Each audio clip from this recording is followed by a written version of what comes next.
오늘 저는 마태복음 7장 1절로 5절의 말씀, 이 말씀을 받들어서 내 눈 속에 들보는 제목이야 그렇게 나왔지만 사실은 비판을 받지 아니하려거든 비판하지 말라는 예수님의 명령의 말씀, 이 말씀을 오늘 우리가 함께 나누고자 합니다.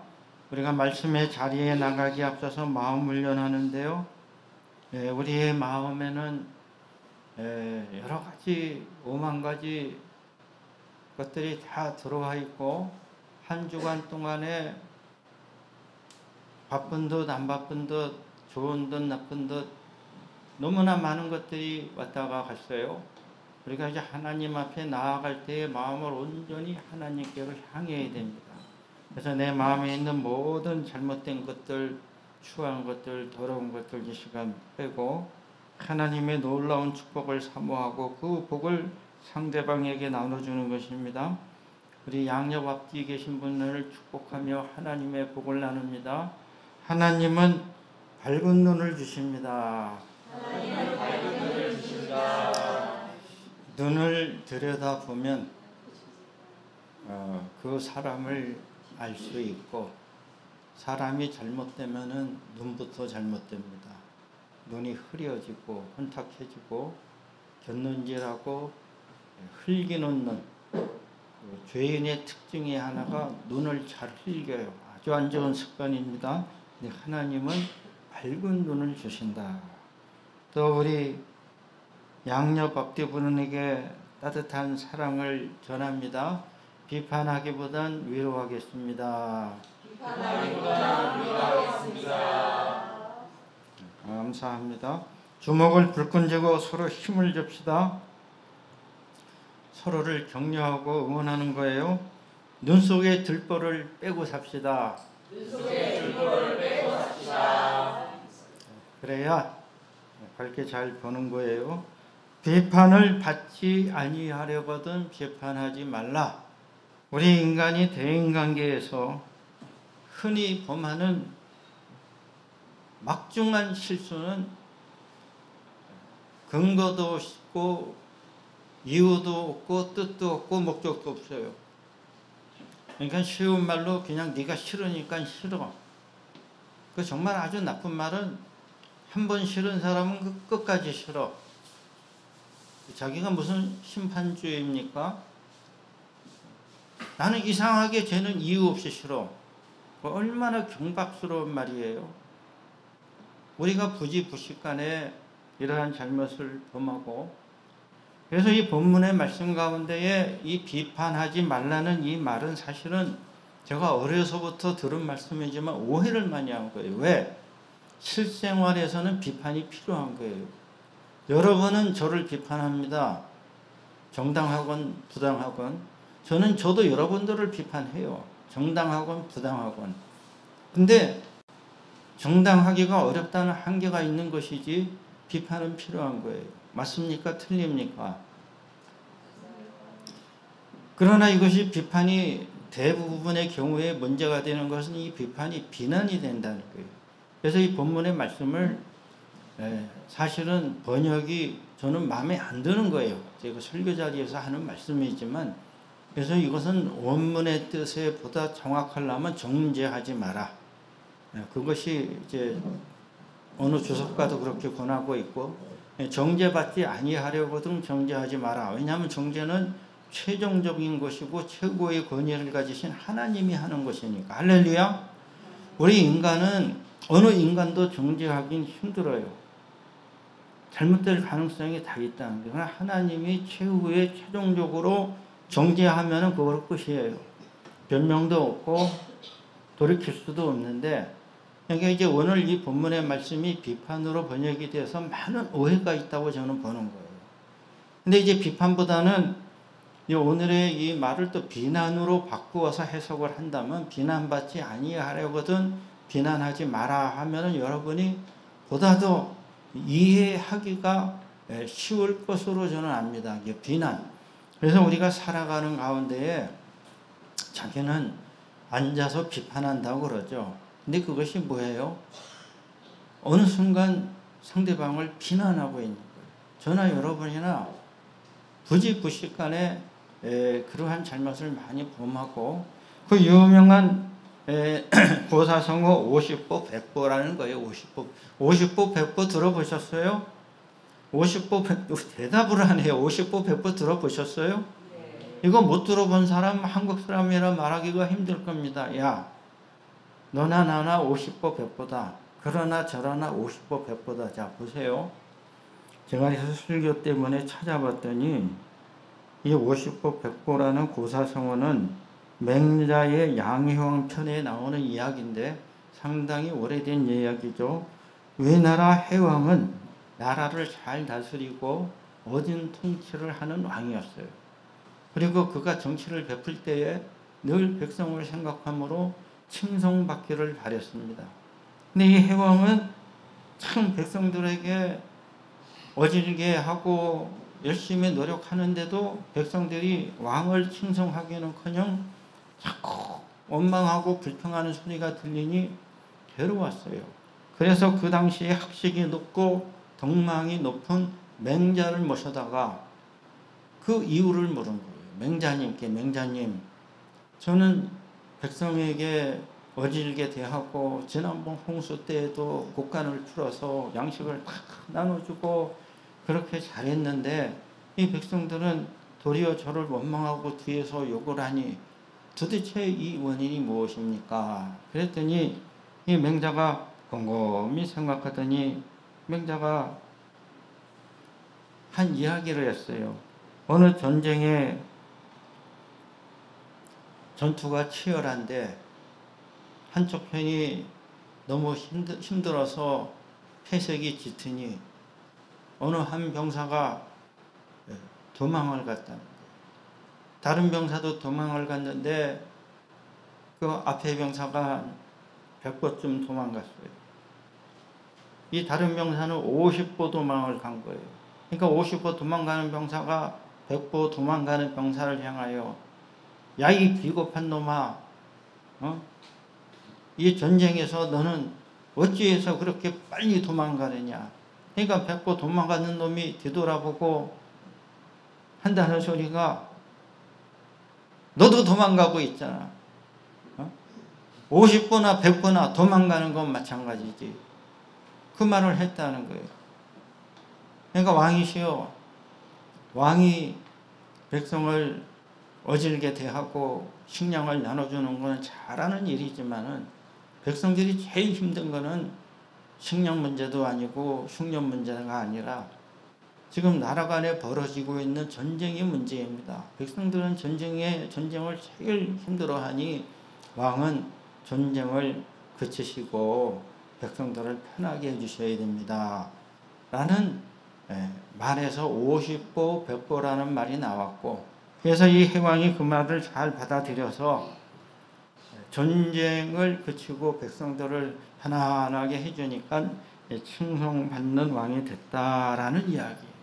그러니까 여러분, 도망가는 것은 마찬가지인데 100보 도망가나 50보 도망가나 방향이 도망이잖아요. 싸우러 나가는 건 아니지 않습니까?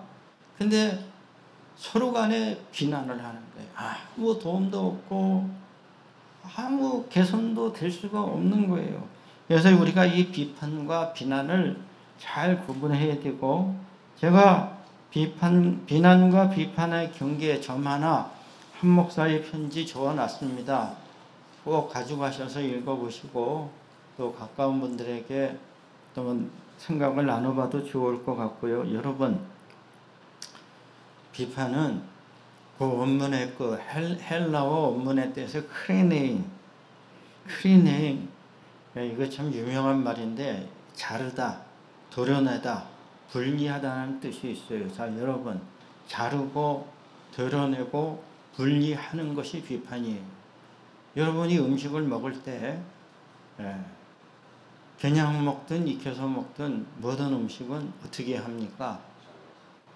그렇죠? 우리 한 집사님 참 잘 대답해서 잘라내야 돼요. 먹을 부분과 먹지 못할 부분, 뿌리, 또 잎사귀 중에서 상한 부분, 생선 중에서도 없애는 거. 고기 중에서도 이왕이면 뭐를 잘라내야 돼요?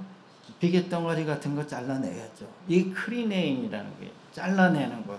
음식물에서 또 심한 경우는 감자나 이러한 것들 싹신한 것이나 썩은 부분을 잘라내고 요리해야 되잖아요. 이거 같이 요리하는 사람이 있습니까? 상한 부분, 못 먹는 부분은 잘라내요. 이것이 잘라내는 거예요. 또 이제 해부하다는 뜻도 있어요. 잘 이제 해부를 잘해서 해야 되는데 비판은 그와 같은 거예요. 그래서 우리가 어떤 사람을 정말 정당히 비판을 한다면 그 사람이 좋은 점과 나쁜 점을 잘 갈라낼 수 있어야 돼요. 맞아요, 틀려요? 밑도 끝도 없이 나는 네가 싫어. 이건 뭡니까? 이거는 그 사람을 죽이는 거예요. 너는 나쁜 사람이야. 왜 나쁘냐? 이유를 들 수 있어야 돼. 너는 이러니까 나쁜 사람이야. 좋은 말은 아닐지라도 그럼 그것이 다행히 맞는 말이면 말한 사람 책임은 없고 그 사람도 이성을 가진 인간이면은 자기가 생각을 해보고 돌이켜서 좋은 사람이 될 수 있어요. 할렐루야. 나는 네가 싫어. 나빠. 왜? 아니 원래 네가 싫어. 원래 싫어. 묻지 마. 너 같은 인간은 그냥 재수 없어. 그거 어떻게 하라는 거예요?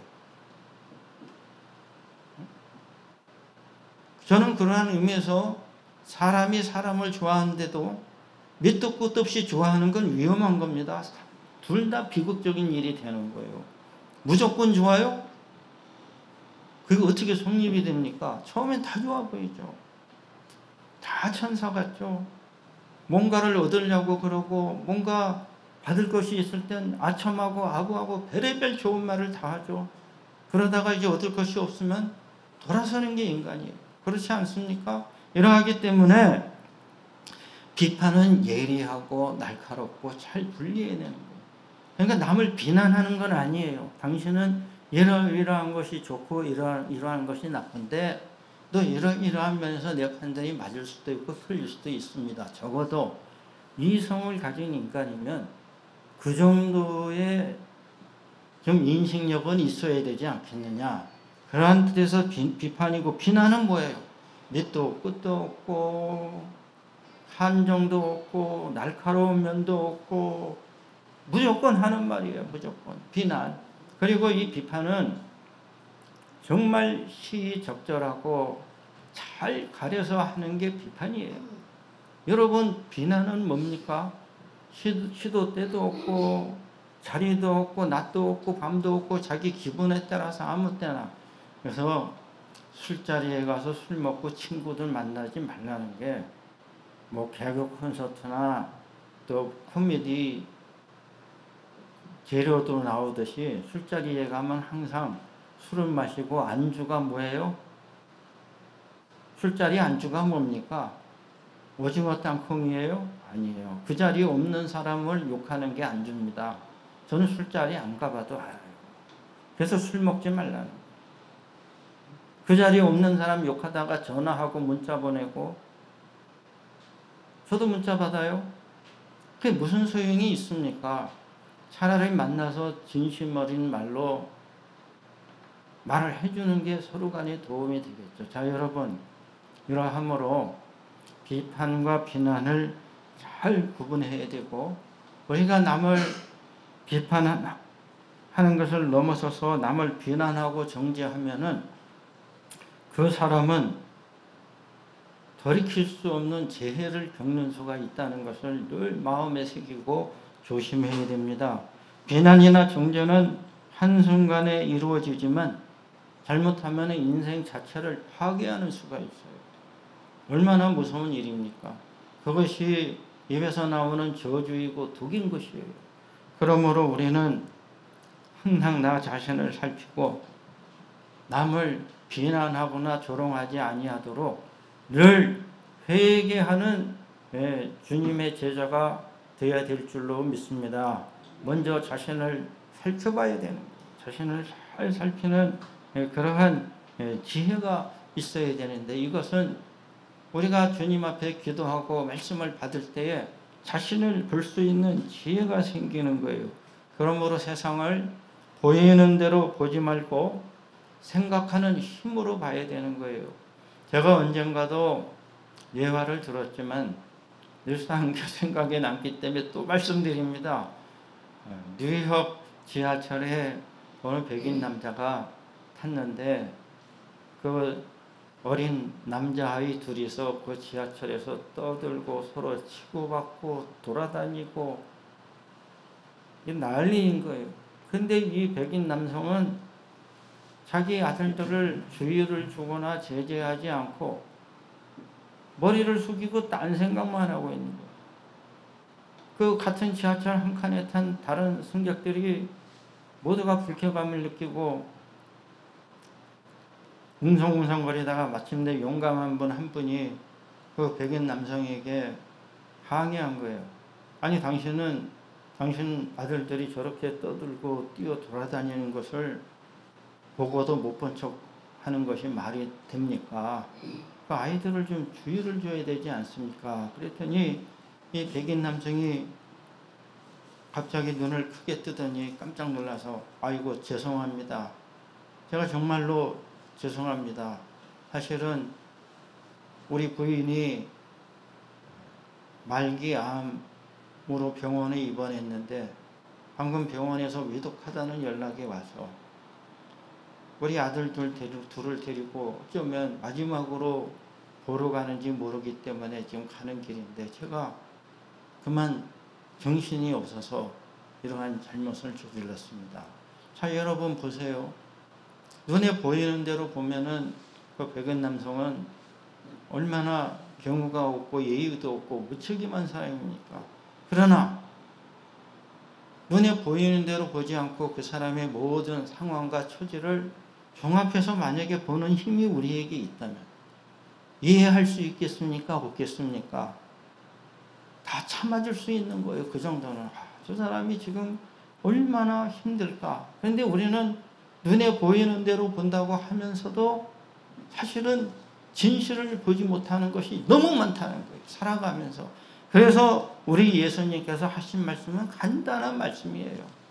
네가 밝히 본다고 주장하고 고집하지 말고 먼저 내 눈 속에 있는 들보를 빼어내고 그 다음에 형제 자매의 눈 속에 있는 티를 빼내준다거나 하라는 너무나 단순하지만 중요한 명령인 것입니다. 그러므로 본문 말씀을 보다 깊게 생각할 때 1절에 비판받지 아니하려거든 비판하지 말라. 여기서의 비판받지 아니하려거든 비판하지 말라는 1절의 말씀은 절대 명령이 아니라 조건부 명령으로 일단 받아들여집니다. 비판하지 말라. 거기서 끝났으면 절대 명령이죠. 맞죠? 근데 비판받지 말려거든 조건, 소위 컨디션이 붙은 거예요. 근데 이 조건부 명령을 우리가 이것을 해석할 때에 두 가지 해석이 가능합니다. 그래서 현생의 삶에서 그 현생의 삶을 실존주의 철학에서는 실존이라고 그러고 칸트의 철학에 의하면 현상의 삶인 거예요. 현상으로서의 삶 이해할 필요 없습니다. 괜히 제가 쓸데없는 말을 띄워놓은 거고 아무튼 우리 기독교적으로 말하면 현생이 있고 내생이 있다면 지금 우리가 이 현생의 삶을 살아갈 때에 그나마 비판받지 아니하려거든 비판하지 말라는 상호주의의 원칙이 아닌가.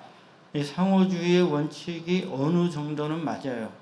내가 남을 그렇게 과도하게 비판하지 아니하고 비난하지 아니하고 관대한 삶을 산다면 내가 관대한 대우를 가능성이 더 높아지는 것이 사실입니다. 맞습니까? 틀립니까? 너무 인간미가 없고 이러한 사람 그럴 수 있습니다. 근데 그러한 해석은 정당한 해석이 아니고 비판받지 아니하려거든 비판받지 말라는 것은 종말론적으로 우리가 이 말씀을 봐야 되는데 하나님 앞에서 정죄받지 아니하려거든 심판받지 아니하려거든 남을 정죄하거나 심판하지 말라는 거예요. 이렇게 해석을 해야 되는 것입니다. 고대 유대교회는 내려오는 중요한 이야기가 있는데 사람이 죽으면 다 하나님의 심판대 앞에 서게 된다는 거예요. 저도 서고 여러분도 쓰게 될 것입니다. 할렐루야. 우리가 하나님의 심판대 앞에 안 설 것처럼 살다가 죽으면 그것은 얼마나 부끄러운 일입니까? 저도 하나님의 심판대 앞에 설 것이고 여러분도 하나님의 심판대 앞에 다 서게 될 것인데 그 심판대가 두 개가 있다는 거예요. 하나는 자비와 은혜의 심판대이고 하나는 그냥 심판대라는 거예요. 근데 하나님의 자비와 은혜의 심판대에 서는 사람들은 어떠한 사람들이냐? 이 세상에 살 때에 남에게 관대하고 용서하고 남을 심판하지 아니한, 비난하지 아니한 삶을 산 사람들은 하나님의 자비와 은혜의 심판대 앞에 선다는 거예요. 할렐루야. 그러나 남을 비난하고 정죄하고 조롱하고 그러한 것을 함부로 해댄 사람들은 그냥 심판대 앞에 서는데 그냥 그 심판대 앞에서는 견딜 사람이 단 한 명도 없다는 거예요. 그러므로 우리가 왜 남을 비난하거나 정죄하지 말아야 되냐 하면 마지막 날에 하나님의 은혜의 심판대 앞에 서야 되기 때문에. 믿겨지십니까? 아멘. 그래서 우리는 남을 심판하거나 정죄하지 말아야 되는 거예요. 그러면 신약성경에도 나와 있습니다. 야고보서 5장 9절에 말씀하시기를 형제들아 서로 원망하지 마라. 그리하여야 심판을 면하리라. 보라 심판주가 문 앞에서 계시니라. 사도 야고보도 이러한 말씀을 주고 있는 것입니다. 두 번째는 먼저 내 눈 속에 들뼈를 빼내고 형제의 티끌을 봐라. 내 눈 속에 있는 들뼈는 뭡니까? 이거는 자기 중심성이죠. 자기 중심성이고 제가 늘 말씀드리지만 자기애라는 거예요. 자기애. 사람은 실패를 하건 성공을 하건 다 자기 애에 사로잡힌 거예요. 자기 쾌락이건 자기 욕망이건 혹은 자기 만족이건 자기 명예이건 또 같은 인정받고 싶은 욕구건 저나 여러분이나 여기에서 자유로울 수 있는 사람은 단 한 명도 없다는 거예요. 모든 인생은 자기에 사로잡혀서 그래서 들보를 가지고 있는데 이것은 태어나면서부터 가지고 있는 선입견. 그 선입견 때문에 남자는 여자를 차별하고 요새는 여자가 또 남자를 차별합니다. 참 웃기는 세상이 됐어요. 우리 대한민국 사람이 얼마나 잘났다고 저 동남아나 저 중앙아시아나 아프리카나 중남미 사람을 차별합니다. 우리가 뭐가 잘났습니까? 불과 1950년대하고 60년대 초반은 우리는 그들보다 더 못 살고 비참한 나라였어요. 저는 하나님의 은혜로 이 민족이 이나마 먹고 산다고 믿고 있습니다. 그게 제 믿음이지만 정말 더럽고 비참하고 가난하고 가진 거라고는 이해하고 석회밖에 없고 회축만 들끓는 민족이 이 민족. 우리 김현진 집사님 웃어줘서 고마워요. 아 진짜요. 학교 가면은 회축약 받아서 한꺼번에 같이 먹었어요. 정말 제가 이 설교 시간이 더러운 얘기는 하지 말았는데 똥 받아오라는 게 너무 싫었어요. 여러분 그거 알고 웃는 사람은 언제까지 그게 됐는지는 좀 모르지만 세상에 왜 학교에서 똥 받아오라는 하여튼 주저앉는 나라 한꺼번에 있었고 지금 말하면요 정말 어느 시대인지 나는 상상이 안 돼. 그래도 저도 하나님께 감사하지 못하고 사는 저를 보고 깜짝 놀랄 때가 있어요. 그러던 때를 우리가 지나온 거예요. 근데 여러분 대한민국 태어났다고 인종차별해요? 우리가 우습게 하는 저 어느 나라 이러면 안 됩니다. 그 나라에게 해가 되기 때문에 동남아 어느 나라한테 다 우리가 쌀 얻어 먹었어요. 한때 원조 받았습니다. 6.25 때 참전해줬어요. 대신 와서 싸워준 나라들이에요. 태국, 캄보디아 다 그런 나라들입니다. 필리핀 다 우리 도와준 나라들이에요. 원조 받았습니다. 근데 우리가 지금 그들을 무시해요? 조금 살게 됐다고. 그거 안 되는 거죠. 회개해야 될 일인 것입니다. 그리고 좀 공부를 하면 확증 편향이라는 거 있어요. 확증 편향은 제가 너무 많이 얘기했기 때문에 여러분 네이버나 구글 찾아보시고 확증 편향에서 자기한테 유리한 증거만 계속 찾아가지고 선입견이나 편견을 계속 강화하는 거예요. 이건 전문직에서 나타나는 현상입니다. 못 벗어난다는 거예요. 그래서 저는 이거 내 눈에 있는 들보를 빼내는 것은 불가능의 가능성이다. 어느 주석가가 말했듯이 불가능의 가능. 우리는 내 눈에 들보를 못 빼내요. 어느 누구도 자기 자신을 완벽하고 객관적으로 볼 수 있는 사람은 지구상에 단 한 명도 없다는 거예요. 근데 우리는 자기 눈에 들보가 그렇게 있는 줄도 모르고 항상 눈에 보이는 대로 남을 판단하고 정죄하고 비난하고 그것을 못 이겨서 조롱하고 그러므로 남에게 상처를 주고 아픔을 주고 잘못하면 인생을 파괴하기도 하는데 우리가 이러한 커다란 오류와 주의에서 벗어나야 하는 것입니다. 할렐루야! 기도해야 되는 거예요. 그저 하나님 앞에 나와서 남의 잘못을 보면 나를 들여다보고 또 나도 그러한 잘못에 빠지지 않도록 기도해야 되는 거예요. 그것이 하나님의 은혜 받은 성도의 의무라는 거예요. 장님은 남을 못 보는 것이 아니라 자기를 못 보는 게 장님입니다. 근데 여러분, 자 보세요. 건강한 눈이 보입니까? 안 보입니까? 건강한 눈이 안 보이죠. 세상을 보고 있죠. 근데 세상을 보는 것은 빛 반사설에 의하면 빛이 들어와서 세상을 본다고 생각하죠. 그건 아닌 거예요. 또 다른 이론에 의하면 우리의 마음에 있는 거울로 세상을 보고 남을 보는 건데 자기가 워낙에 이상한 들보가 가지고 있다면 내가 세상을 장님으로 보는 거예요. 자기를 못 보는 겁니다. 장님으로 보는 거예요. 자기를 못 보는 게 장님이에요. 세상을 못 보는 게 장님 같죠. 제 친한 친구들 중에 몇 명은 장님이었습니다. 근데 놀라운 거는 눈을 감은 이분들이 공부도 더 잘하고 말도 더 잘하고 세상도 더 잘 보고 대학 때 얘기인데 여학생 예쁜 것도 다 알고 있더라고요. 내가 깜짝 놀랐어요. 너는 보지도 못하는데 어떻게 그런 걸 다 아냐? 다 봐요. 여러분, 장님이 남을 못 보는 게 아니라 나를 못 보는 거예요. 우리는 다 내 속에 들보가 있다는 것을 알아야 돼요. 그래서 항상 자신을 살피고 겸손하고 기도해야 되는 거예요. 끝으로 우리 주님 또 말씀하십니다. 8절에 외식하는 자여 먼저 내 눈 속에 들보를 빼어라. 할렐루야.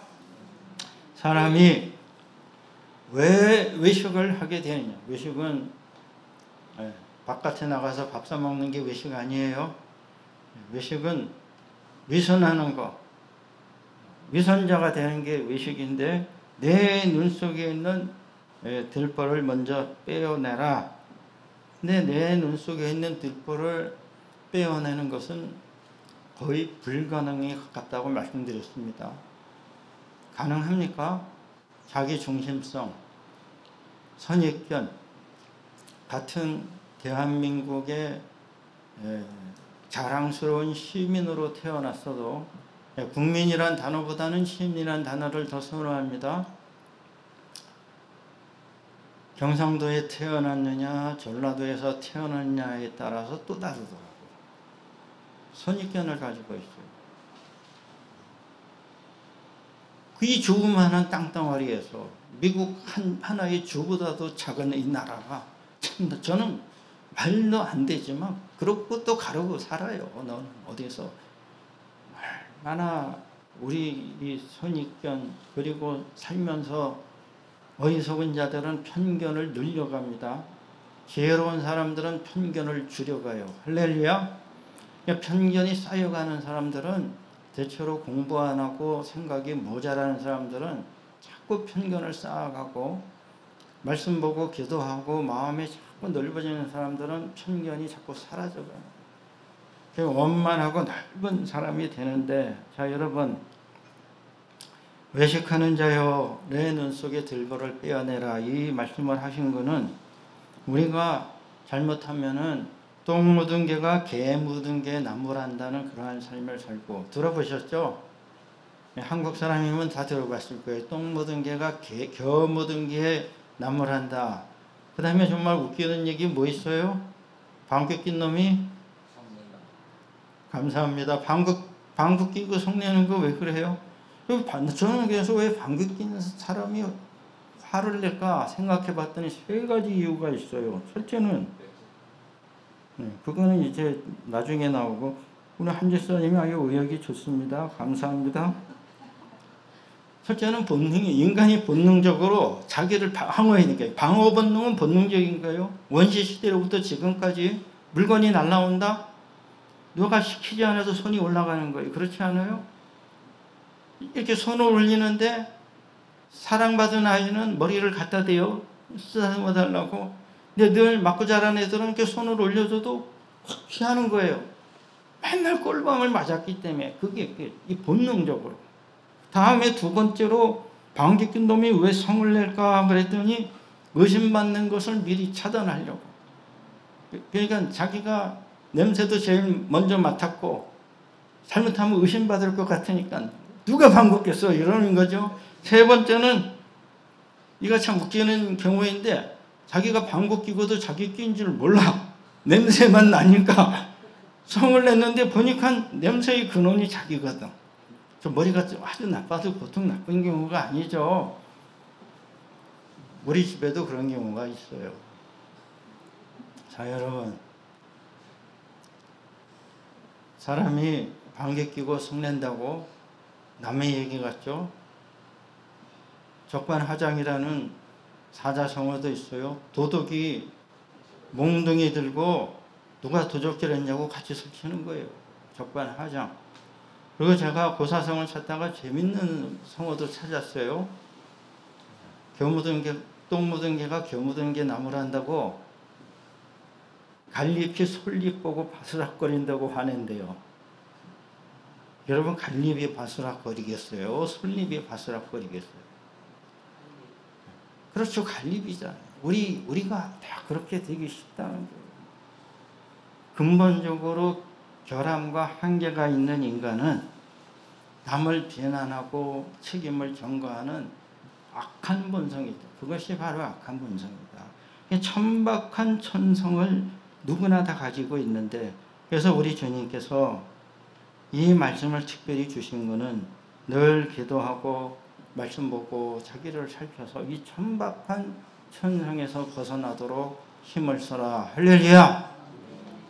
다 거룩하고 다 복되고 다 아름다우면 좋겠죠.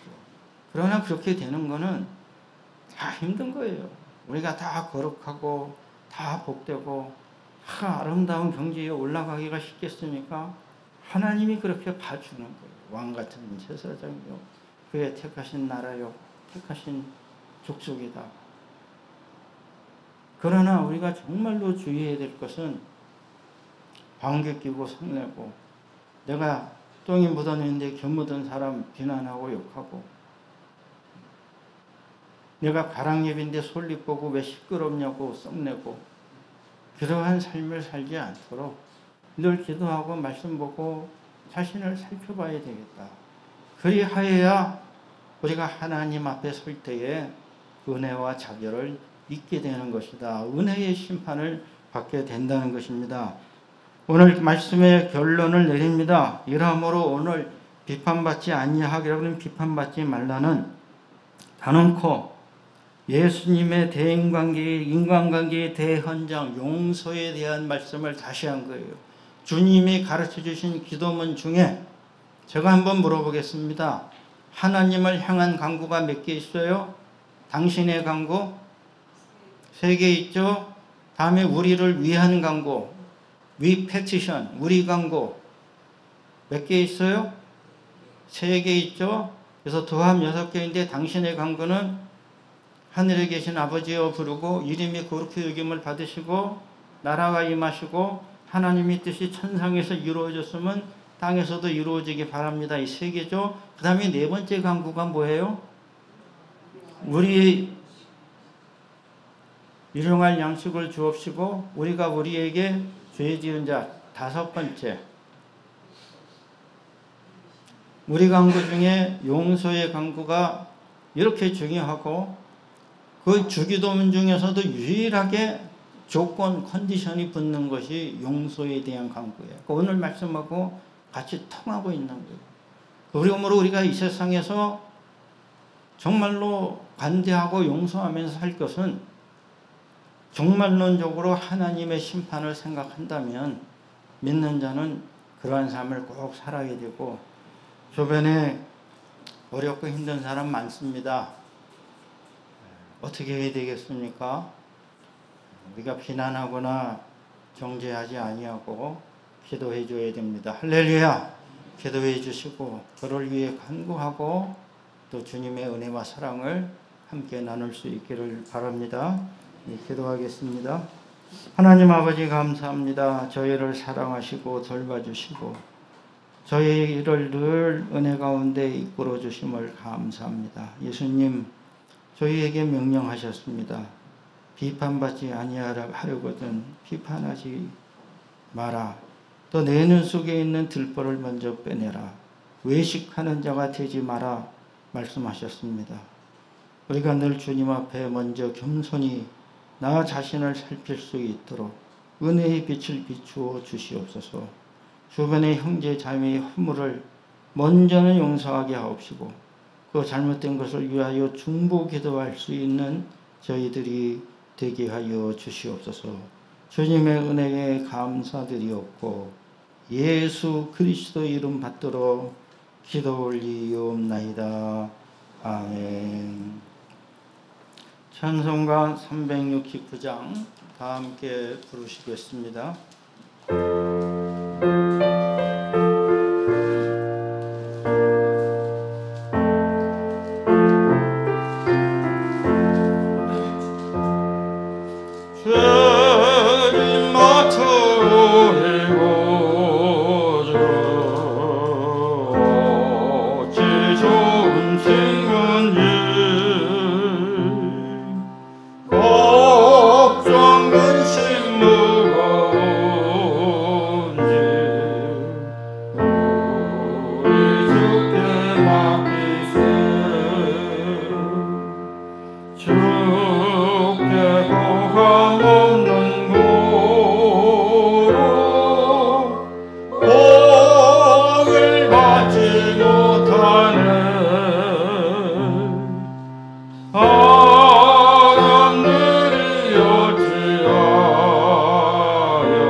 찾아볼 수 있을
말씀을 묵상하며 기도합니다. 남의 눈에 티끌을 빼내려 하지 말고 내 눈에 들보를 먼저 보고 그 들보를 빼기를 원합니다. 이거는 어쩌면 불가능의 가능성일 수 있어요. 장님은 남을 못 봐서 장님이 아니라 나를 못 보는 것이 장님인데 우리가 다 그러면 장님인 거예요. 주님, 늘 주님 앞에 겸손히 충직히 나를 살피게 하옵시고 심판날에 은혜의 심판대 앞에 설 수 있기를 바랍니다. 지금 내 마음속에 비난하고 비판하고 정죄하는 이웃을 그치게 하옵시고 용서할 수 있게 하여 주시옵소서. 그리고 주님 앞에 기도하겠습니다. 하나님 아버지 감사합니다. 저희들을 사랑하시고 돌봐주시고 또 은혜를 베풀어 주시네 감사합니다. 우리는 다 죄인이고 부족하고 아무것도 자랑할 것이 없는 인생입니다. 그저 아무런 무익하고 부족한 죄가 무엇으로 자랑할 수 있고 내세울 수 있겠습니까? 그럼에도 우리는 우월감에 잘못된 생각에 남을 비난하고 조롱하고 남의 어리석음을 조롱하고 남의 실수를 들춰내고 연약한 것을 공격하고 얼마나 그러한 잘못을 범하고 살아갑니다. 이러한 모든 저희의 잘못된 점을 용서하여 주시옵소서. 진심으로 자신을 먼저 살필 수 있게 하옵시고 주님 앞에 나 자신을 살필 때 주님으로부터 심판을 받고 또한 심판을 받을 뿐만 아니라 은혜도 있게 하옵시고 이웃을 진정으로 관대한 마음으로 용서하고 그럴 수 있도록 우리 주님 인도하여 주시는 그만을 간절히 삼아 주 성령께서 친히 역사하시는 것이 간절히 삼아 구원하옵나이다. 남의 허물을 들춰내는 자가 되지 말게 하옵시고 덮어주게 하옵시고 또 진실한 사랑으로 잘못을 바로잡을 수 있는 저희들이 되게 하여 주시옵소서. 모든 것을 우리 주님께 부탁드립니다.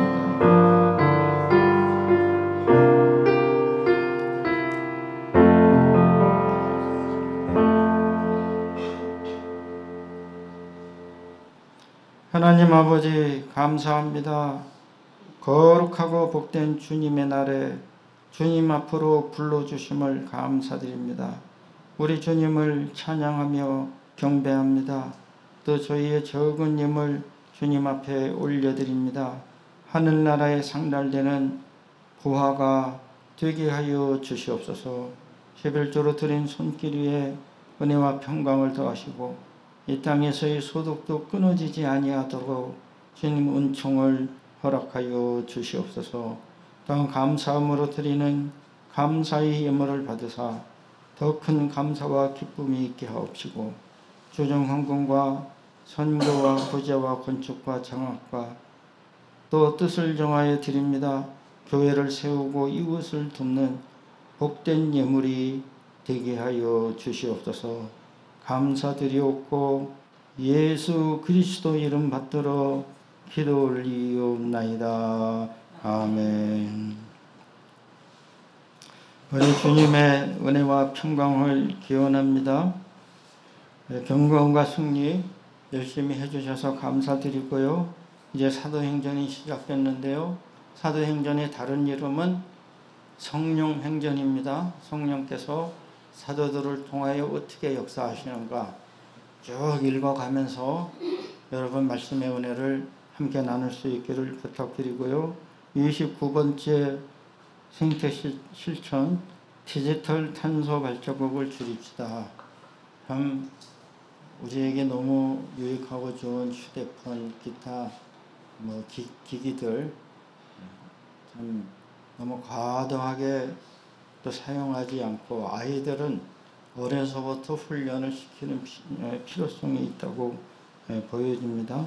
매주 토요일 우리가 정원과 텃밭을 가꾸는 생명텃밭 모임이 있습니다. 성도님들의 참여를 부탁드립니다. 그리고 좀 우리 차성희 집사님이 그 침수를 당했어요. 여러분 위로해 주시고 기도해 주시고 또 격려해 주시기를 바랍니다.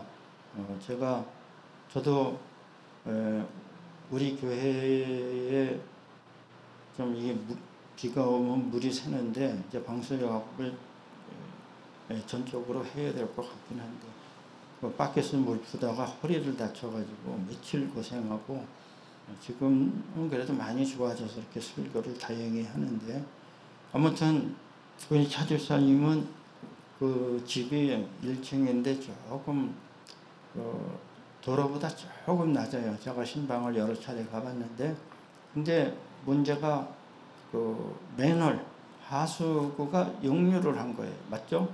그 하수구가 역류를 하면서 물이 이 방으로 들어온 겁니다. 그래서 제가 예전에도 좀 생각은 했지만 좀 더 좀 좋은 집으로 이사를 가면은 좋겠다. 뭐 그 집 자체 하자는 아니지만 또 그러한 일을 당하고 보니 좀 여러 가지로 마음도 힘들고 어려운데 여러분 중보기도 해주시고 또는 격려해 주시기를 바랍니다. 기도하겠습니다.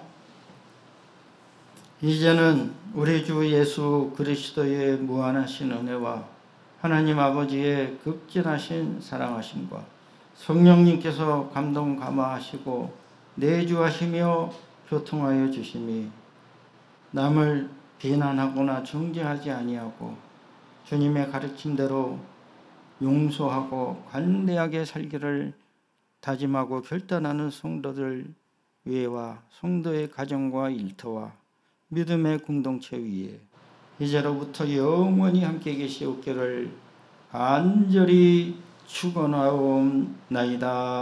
아멘.